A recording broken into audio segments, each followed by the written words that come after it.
This is Dr. George Payton in his teaching on Bible translation. This is session number 5, Roles in Translation.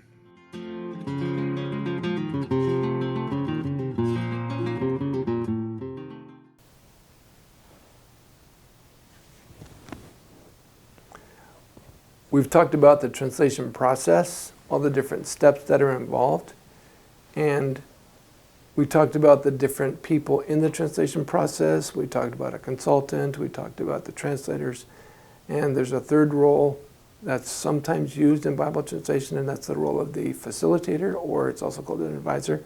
And so what do each of these people do in the translation process? Does their work overlap? Do they have responsibilities that are shared, or are they distinct? And how do they all help to produce a good translation? So let's just remind ourselves what a translator is. A translator is typically the native speaker. And again, I will use this term translator to refer to the person who speaks the local language into which the Bible is being translated. Okay, so our purpose is to discuss these three participants or players or people with roles in the Bible translation process. The national translator, translation advisor, we'll call them, and the translation consultant. In the old days when I got started back in the 90s, long time ago, people that did translation were called translators. So I was called a translator because I worked in translation. Or a field linguist, means you go out and you do linguistics among local people. And the local people were called, first they were called language helpers, then they were called mother tongue translators. But if they're the speakers, they are the translators, and I am not. So in that regard, I work in translation, but they are the ones speaking the local language, so they get the title of translators. And this is how I'm using it. Sometimes today, even now, people will use the term translator when they're talking, oh, you're a translator. Okay. And some Bible agencies, they say, well, we don't really do translation, we just help out the translation getting done, but we're not really involved in translation. That is kind of true, but kind of not true. And they say, well, we give guidance and advice, but we don't actually do translation, which is actually not the case. But you have this role of a person who gives advice or guidance. You also have a consultant. What's the difference between those two people? Are they the same? Or are they different? And if so, how are they different? So clarity is needed, and this is what this presentation is going to clarify, is the differences between the advisor and the consultant. And the problem is, in English, to advise and to consult tend to be, that's pretty much the same thing. So what is the difference between them? Okay? Reminding ourselves of what translators' duties are. And this is what they need to be good at. We have non-translation skills, as we said, computer skills, generally just using a computer, specific software, like some kind of email software, some kind of word processing software. Word is the most common one. Other non-translation software. Skills in the language of wider communication, study skills. Translation duties include understanding the passage, again, study skills, critical thinking, using the Bible resources, using translation-specific software, knowing how to draft, using translation principles and applying them as you draft. And remember all the difficulties we said of drafting. Okay, keep that in mind. There's a program called Adapted. Anyways, if you want to take the translation in language A and put it into a similar language B, what is that process? And being able to do that. Ability to look at your own work and think, okay, I can improve this. This is my first try, but I think I can do better. So you do that, and then you give it to someone else, and they give you feedback.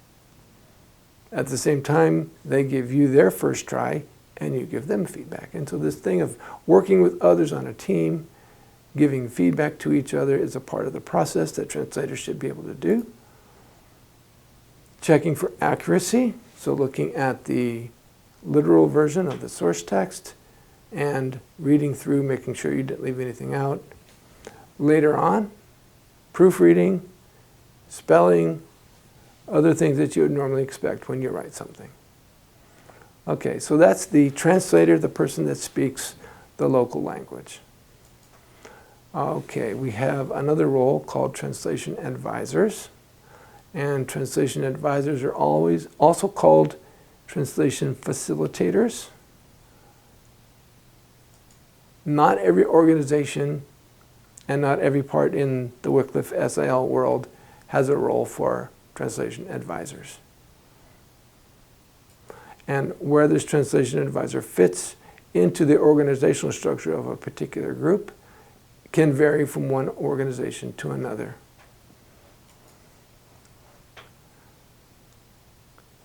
In bringing this up about translation advisors, this is a chance to raise awareness of issues in the translation process that may or may not have been discussed previously. And I've had discussions with people in earlier years, 2015, 2010, and the question was, well, what do we need advisors for? The local people know how to do this. Opinions differ on that. Okay. So, sometimes this person is called an exegetical advisor. Sometimes they're called a translation specialist. Sometimes they're called a translation facilitator. Let me just say, calling them an exegetical advisor gives the impression, wrongly in my opinion, that that's all that they do. They do the exegesis, and then, oh well, you're on your own. Actually, they go way beyond that. And so I don't tend to prefer the term exegetical advisor because you end up helping with many other things. So what does this person do? This next quote is from the SIL organization website. We're going to skim through this. You can stop it and read it if you like. Typically are not mother tongue speakers, which is true, part of a team, training coworkers, contributing to translation theory and practice, exegesis, linguistics, that's a lot. And this is the short definition on the SIL website. This one is a lot longer. Oh my goodness. This person is Superman with all these different skills. They have to know everything about everything. In addition to frequently, so translation specialists, frequently teach and train local community members in translation principles and procedures. I underline it because they always do that. I can't think of any time when you don't do that. Because if you take someone who grew up in the church, knows their language, knows their culture, but have had no training in translation, how are they going to get the training? And they get the training by being trained by a person who's trained on how to train them. And so that would be this facilitator / advisor. It also says they are often called to manage overall aspects of the language development program. Let's talk about that more in just a second. Okay. So what skills do they need to have? Well, they should have linguistic skills to some extent. Do they know the grammar? If they don't actually research the grammar, can they read a report from someone else who researched the grammar? And when they say this is an SOV language, they should know what SOV language means. So when they use insider language and they read that in the report, they should be able to understand what it is. They should know what some of these other linguistic terms are. They should have translation skills. So they should understand how people communicate. By the way, we're going to get to that tomorrow, to the next lecture. They should understand the process of transferring meaning. They should understand how to apply translation principles to a translation difficulty. They should understand different translation styles. For example, something that's more literal or more, let's call it form-based, retaining the form of the original language, versus trying to communicate more in a meaningful way. They should understand the project goals. Skopos means aim or goal. And they should also understand who the project is trying to target, who the target audience is. Because remember what we said before in the previous discussion, who you're translating it for dictates a lot about how you word your translation. How much do they know? How much do you need to simplify? How much can you say straight in a direct way? How much do you need to put into a footnote or add other information? Your target audience is probably one of the biggest factors to consider when you're trying to do that. So the translation advisor should understand who the target audience is. And then they can talk to the translation team, is this going to fit those people? Okay, some other skills for a translation advisor. They should have good Bible background knowledge. So they should have biblical skills. Ideally, they should know at least one of the biblical languages. If they're working in the New Testament, they should probably know some Greek. They may not be PhDs in Greek, but they should know some Greek. If they're working in the Old Testament, they should know some Hebrew. Exegesis and hermeneutics. They should be able to break down the text. They should be able to come up with a good interpretation of the text. All of those are Bible skills. Exegesis and hermeneutics is where you land when you come up with an interpretation. They should know the language and the culture. If they don't know the target language, that's okay. It can still work. I did happen to learn the language, the Orma language. I speak the Orma language because I was working in a group where there were no Christians. And so I wanted to be able to communicate well myself before moving into the translation phase. That's not always possible. Sometimes we have advisors working with 2 or 3 languages. There's no way in the world that you're going to learn 2 or 3 languages, but you can be of service to those languages and to the language teams.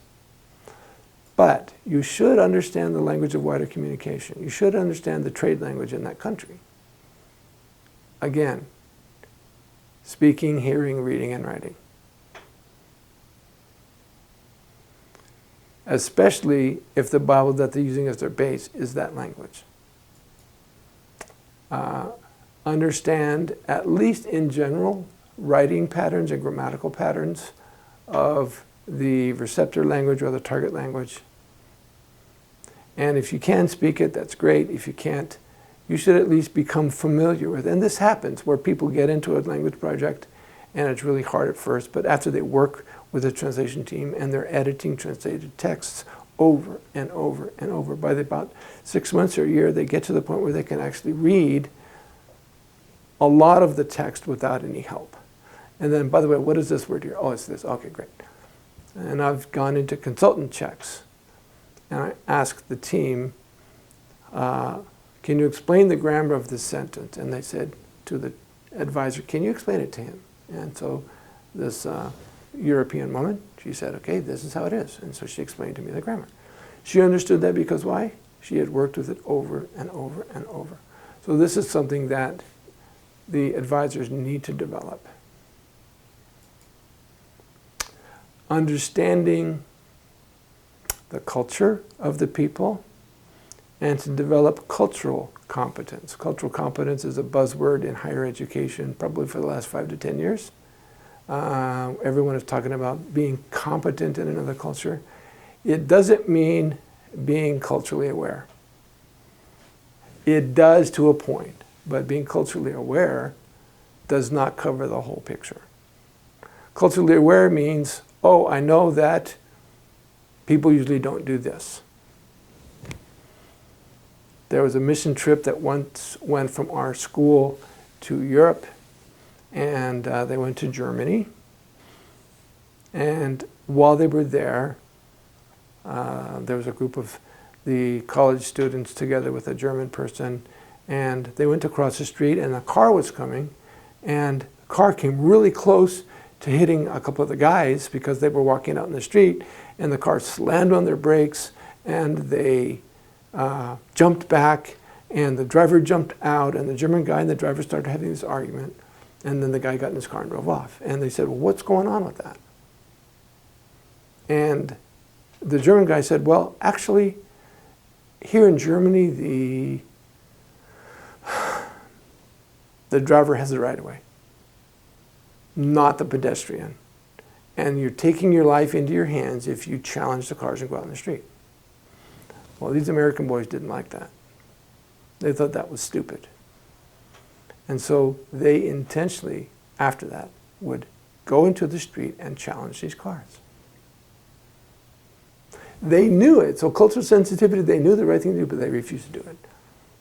Cultural competence means you lean into their culture and you do things their way, because that way you're showing you appreciate their culture and you want to function in that society in an appropriate way. So cultural competence means doing what good people do, avoiding what bad people do, so that we can be seen as at least good outside people. Okay. All right, so one thing about the translation advisor, they should be good at training, or they should at least learn how, and they can learn and grow and develop their training skills. And we have to understand that we're training adults, we're not training children. And these adults have background, knowledge, experience, and the way that you train adults is very different than teaching children in the elementary school classroom, or even teaching high school students, or to some extent, even teaching college students. Adults are there because they want to learn. Adults are there because they want to gain a particular skill. Adults are there because this is a part of their job. And so you build on what they know. And adults, they tend to like to figure things out. So the more you tell them, it's like, well, I didn't want you to tell me, I wanted you to tell me how to do it. And unfortunately, ladies and gentlemen, I'll just tell you, spoiler alert, there's no YouTube video that's going to tell you how to translate. There just isn't, sorry. Okay, and if there is one, be very careful. All right, so training other people is a skill that needs to be developed. And being able to identify the skills that the translators have and then focus on teaching each one of them their skills. Okay, so what do? What do advisors do? They assist in training the translators in computer skills. This could include typing skills, software. Be a resource person if something goes wrong. My thing won't print. I don't know what to do. No, there's no IT guy there. There's you there. And you're the advisor, so you get called to do that. Linguistic training. So if this report is written, then the advisor would then help the team to understand the ins and outs of the grammar of their language. If the person did the linguistic report, all the better for them to explain and help the team to understand the grammar. You might be called on to help with the orthography. Orthography is another word for alphabet. And how do we make this particular sound? How do we come up with a symbol for it in our alphabet system? Train and enhance the team's knowledge of translation principles. This is the big thing that we do, is the application of translation principles, not just simply knowing about them. And which one to use when and why. Another thing is a big thing, accessing the biblical resources that are primarily in English.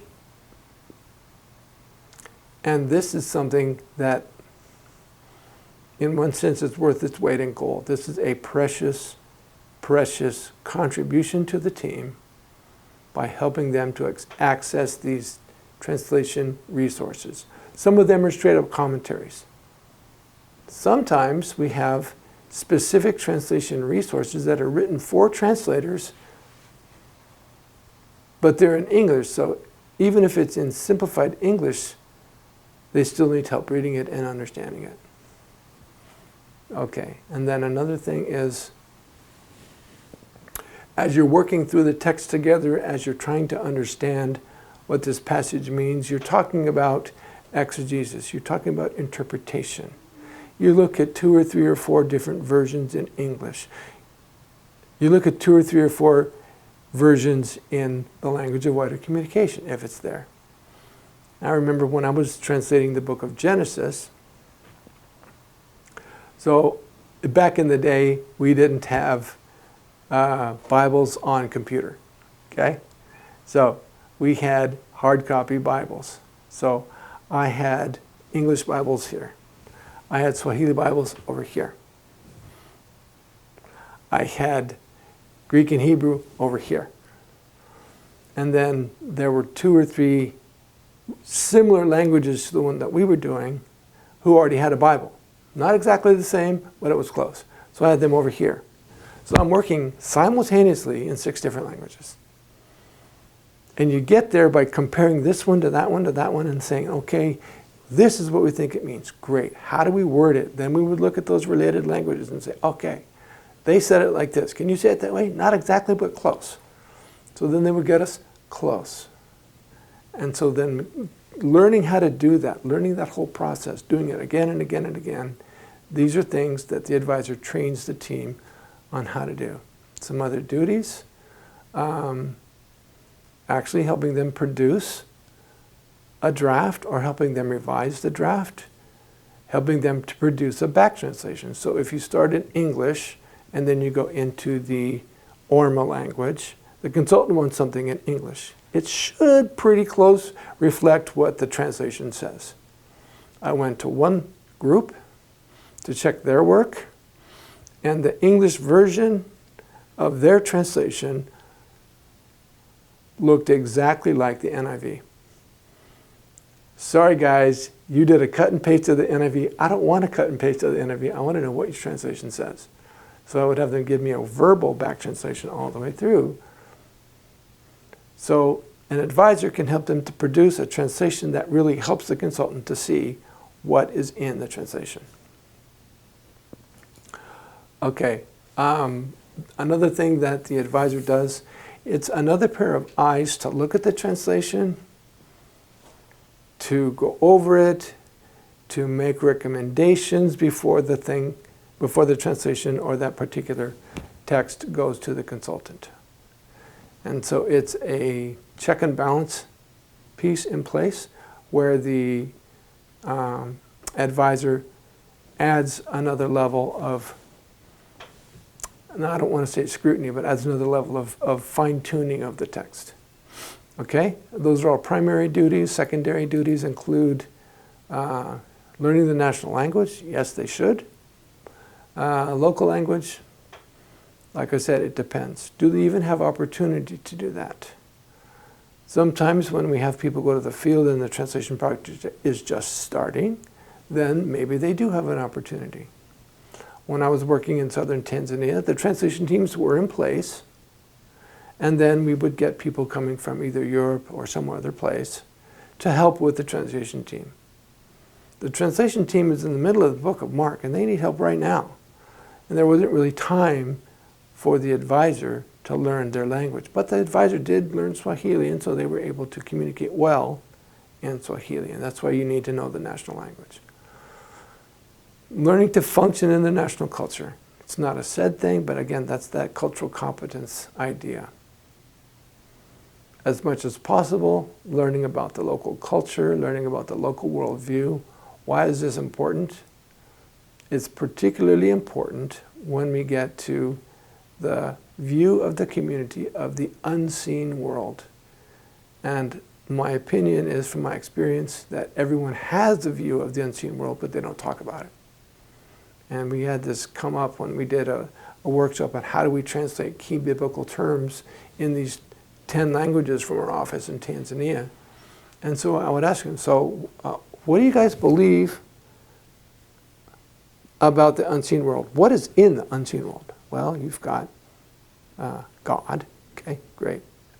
You've got the the spirits of dead people.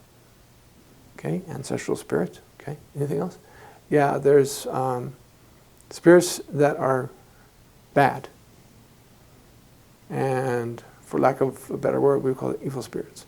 So we would begin to get this picture of what they view the unseen world as, because all of those things are mentioned somewhere in the Bible. And so we need to know what that unseen world is so that we can actually get to the right terminology for these biblical terms. So understanding the worldview is a very important thing. Getting to know the local communities is always a plus. We happened to live in a village and we spoke the language and our kids played with their kids, and so we learned the local people.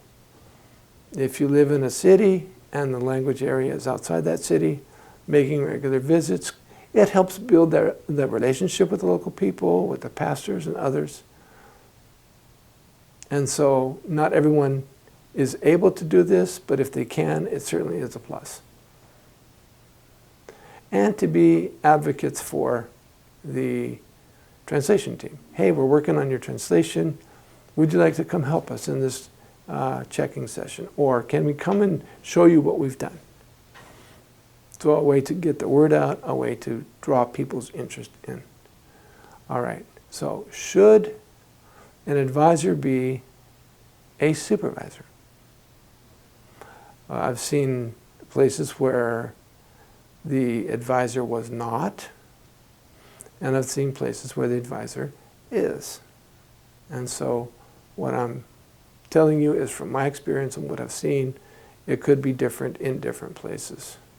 One of the things is if you don't have anyone who's supervising the whole team, no one is skilled in that, then you need someone to keep things going. You need to have someone connecting to the sponsoring organization.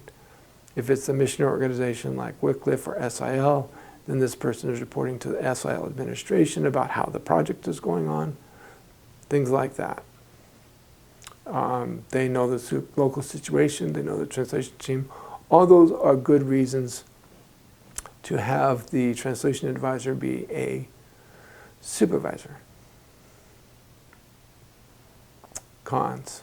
Number one, the more you get into administration, I don't care what your field is, the more you get into administration, the less time you have to devote to the actual work that you were there to do. It's true in education.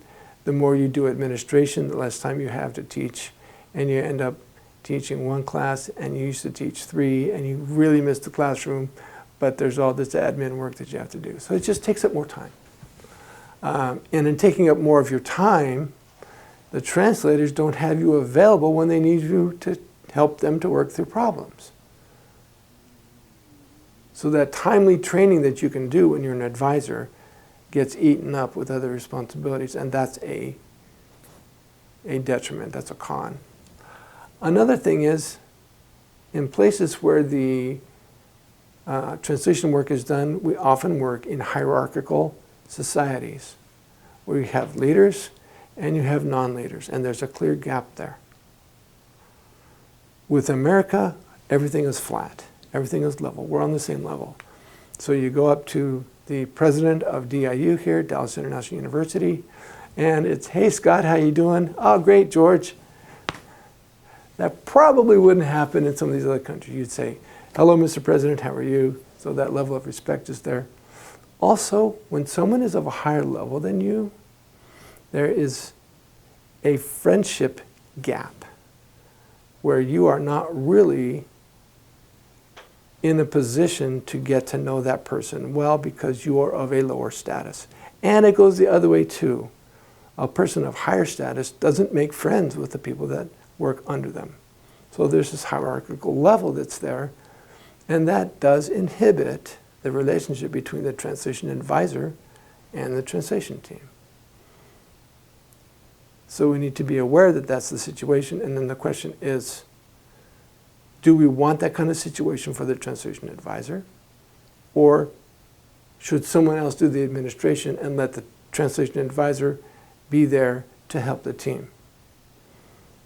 So it's a choice. People need to work it out for themselves. And again, what is the structure in their organization and how does it work? So having a translation advisor can be seen as a paternalistic way of maintaining control from the outside. And we need to be very careful with that. If we want the local community to embrace and to take hold of and to run with the translation project, that it's theirs and not ours, having someone else other than the translation advisor be in charge is probably going to move in that direction. I don't want to say too much more about that, but the caution needs to be taken there. And we need to be sure that we're not communicating something that says the Westerner or the outside person should always be in charge. We need to be very careful with that. Okay, translation advisors, how are they trained? When I got started, it was learn as you go. Figure it out. And the thing about figuring it out, it fits in with most people's learning style. We want to figure things out. The problem is, it took me probably 6, 7 years to figure it out on my own. That's a long time. Do we have time to do that? In today's world, when people are trying to accelerate Bible translation, figure it out on your own as you go seems to be less viable today than it used to be.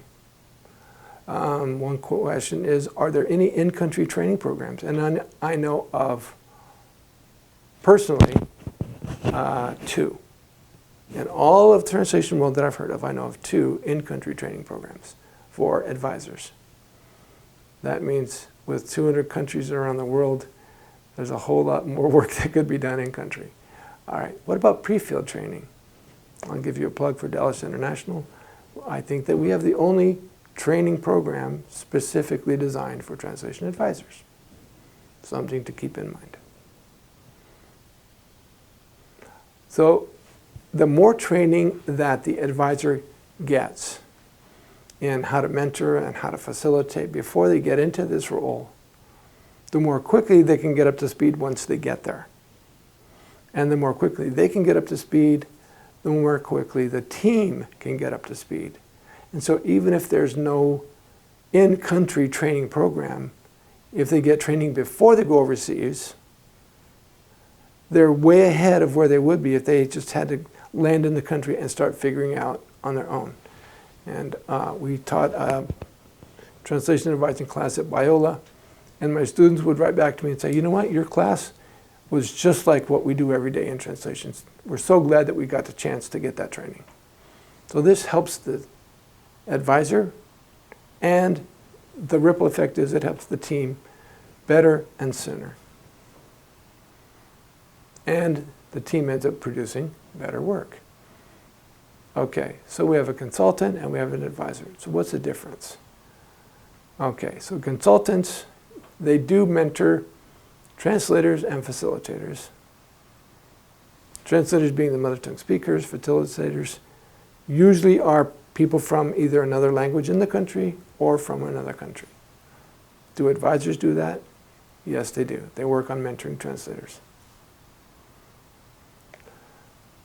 Translation consultant. Remember that they're there to check the accuracy and check other things. And so they're product oriented, but also they help people. The advisor, on the other hand, is people oriented. They're there to build up the skills of the team. At the same time, they're working on the project and seeing if the product is good. And so it's both. It's a matter of focus. The advisor focuses more on the training side, and the consultant focuses more on the product side. Okay, how often does the translation consultant visit a translation team? Roughly twice a year. So a translation team will work on a certain amount of translation, maybe one book, maybe a couple of smaller books, and then the consultant will come in and check their work, and then they'll revise it, and then they'll work on the next chunk of books and work that they're doing. And so the consultant comes twice a year. And the main goal of a consultant to come and check is to finish editing that part of the translation. Does training happen during that time? It can. But remember, the goal is to get through that portion of Scripture, and so you want to keep that going. And they pick up a little bits of training as they go along, but there's not extended periods where they work on training. Unless the consultant happens to stay long enough, maybe they stay an extra few days, then they can work on certain training activities with the team. And what about the advisor? The advisor, typically, advisors live in the community, or they live in close proximity to the translators, and they can have regular interaction. Is this always the case? Not necessarily. Some countries, the advisors can't leave the city, and maybe the translator lives in the home village. They can come to the city and work together, but they work regularly together to the extent that they have regular interaction. So it's occasional interaction versus regular. The consultant usually is not right on location where the translation work is being done. They're usually maybe in the capital city. Sometimes they're in a whole another country. And particularly during COVID, that's really heightened the whole work of translation consulting to be done via Zoom and being done via a distance. And so a lot of the consultants live in their home countries, and then they consult with the team. It's best if they are there first and know the team in person before consulting via Zoom. Consulting via Zoom is challenging both for the consultant and for the consultant receivers, the translation team. And the reason is you can only stay on a Zoom meeting for so long. It's really, really tiring. And is there a time gap? What is a time gap? If a person from Dallas is consulting with someone in Latin America, okay, it might be an hour or two difference. I was consulting with the team in Tanzania, and it was an 11-hour difference. And I was consulting during their daytime, which meant my nighttime. And we can do it for 4 hours, and I just say, guys, I'm done. And at the end of this 2-week period, I felt like I'd been on jet lag for the entire 2 weeks, and I'm just going, man, I'm beat. So I just sat around and just watched the grass grow for the next few days just to get my brain back. So that distance is something that's a reality that we just have to deal with. It's not ideal. When I was in southern Tanzania, I was a consultant, I was a trainer, and I was right there. And so they would say, hey, we finished these chapters of Mark. Can you check them for us? And I go, yeah, how about tomorrow morning? Okay, great. So then we would go and do it. That's ideal, but that's rare. The advisor is usually nearby. As we said, regular interaction means they're close enough to meet together regularly. Okay. The consultant focuses on translation-related issues that they see in the translation, so they're giving advice on translation-related issues. And so their training is usually focusing on those things. Sometimes a consultant gets asked for computer help, and they do give it. Sometimes they say, can you teach me how to do that? And sometimes they do that. But they don't have a lot of time available to do these other training activities. Whereas the advisor is there to give a broader range of translation activities, a broader range of training, everything from doing computers to understanding software to understanding commentaries. So there's a wide range of things that the advisor trains in that the consultant either doesn't have time for or is not in a position to give. Typically, the consultant may or may not speak the national language. Ideally, if you send someone to East Africa, it would be good if they could speak Swahili. It's good if you send someone to Latin America to speak Spanish. If they can't speak Spanish, it's really hard for them to consult with the Spanish team. But typically, they're not as familiar with the target language, the language of translation. The advisor usually knows the national language, and they at least understand about the translation language, the text, the target language, if they don't speak it themselves. And so they either know about it or know the target language.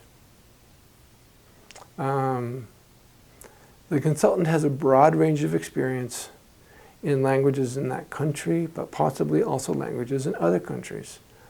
I've consulted with language teams in Kenya and Tanzania, which are right next to each other.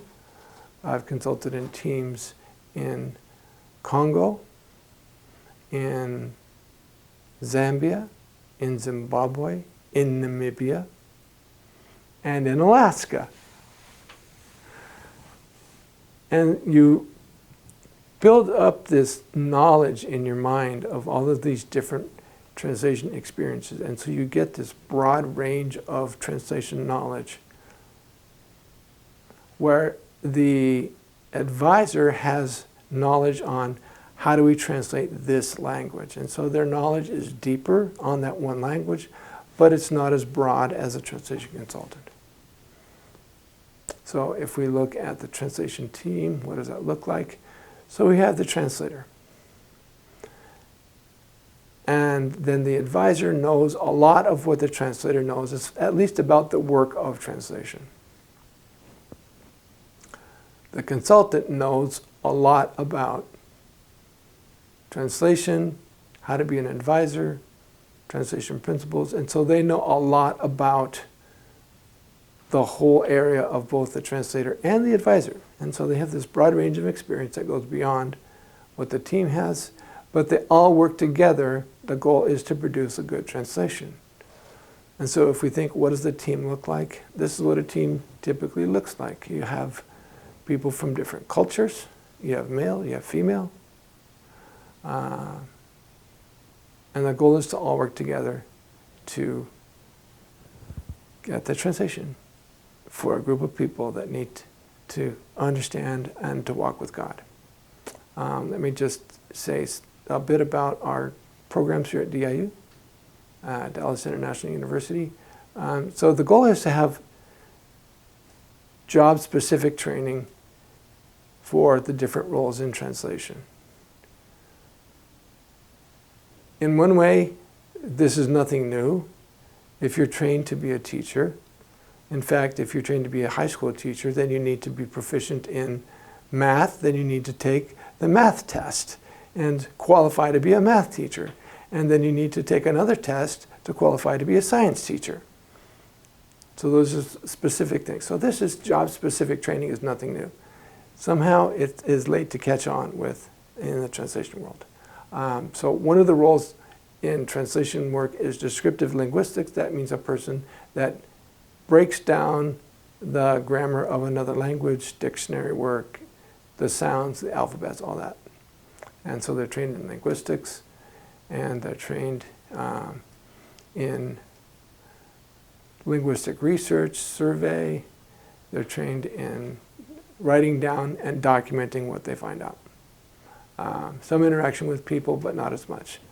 Then we have AL, Applied Linguistics, with the Bible translation concentration. And so this one, they get trained in both linguistics and translation. So it's a linguistics degree with translation added to it so that they can start in on the linguistic side and then later they can transition over to the translation side. And we've seen that happen in a number of places where I've worked. You get this type of degree when you anticipate going to an area that they need the language developed. Do they have an alphabet? No. Therefore, we need a person who's gifted in linguistics and Bible translation. Do they have a dictionary? Yes. Okay, we don't need that. So you anticipate going and doing some linguistics and some language development in the process of doing the translation work. So some interaction with people in the linguistics phase, a lot more interpersonal interaction with the local people when you get into the translation phase.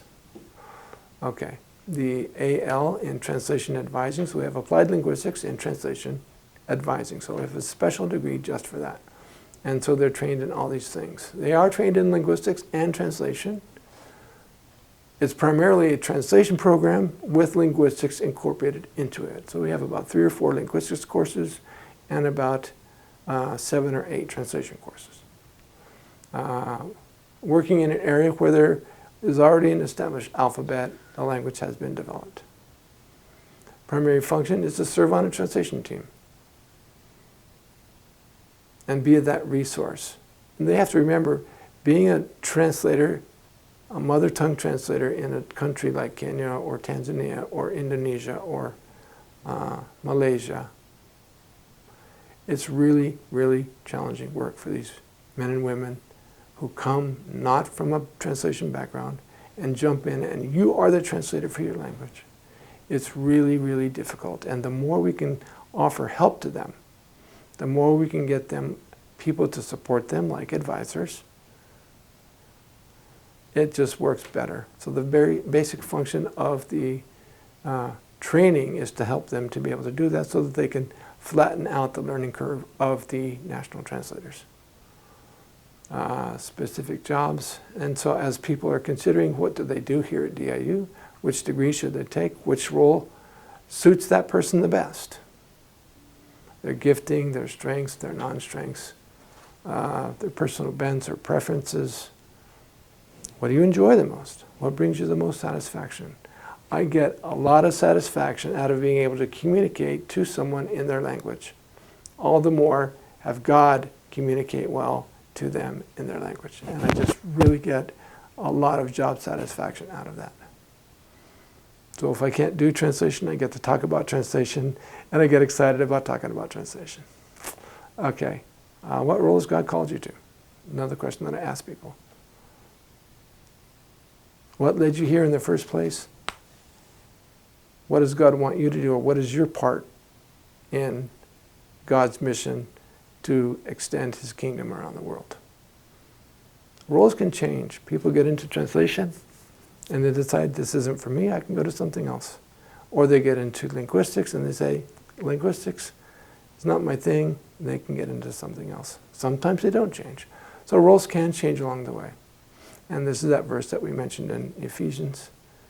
For we are His workmanship, created in Christ Jesus for good works, which God prepared beforehand so that we would walk in them. And Hebrews 12:1, therefore, since we have a great cloud of witnesses, let us run the race with endurance. What race? The race that God has called you to. He's called you to one, and He's called other people to others. So what is your race that God is calling you to run? And what has He gifted you with in order to see that you succeed in running that race? Thank you.